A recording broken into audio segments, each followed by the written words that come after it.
Europe 1, il est 6h40. On passe à l'innovation du jour, David. On prend de la hauteur ce matin puisqu'on monte dans un avion. Oui, et on va confortablement s'installer dans le tout nouveau siège créé par une société française.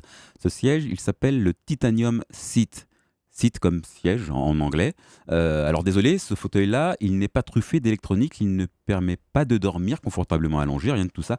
C'est justement là qu'est l'innovation. Il est d'une extrême simplicité. Ce siège, il est composé d'une trentaine de pièces contre plusieurs centaines habituellement. Il est fait de titane, de matériaux composites. Il est donc ultra léger, 4 petits kilos. C'est 2 fois moins que d'habitude.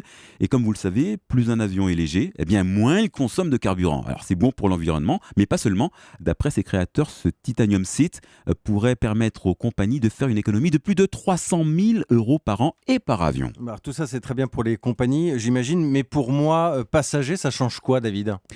Pour vous, Oui. ça change 2 choses. D'abord, si une compagnie fait des économies, vu la concurrence effrénée qui règne sur le marché de l'aérien, on peut espérer qu'une partie de ces économies se ressentent sur le prix du billet. Ça devrait vous plaire. Par exemple. Donc les prix pourraient légèrement baisser. Mais en créant ce fauteuil, les ingénieurs français ont aussi pensé au confort des passagers.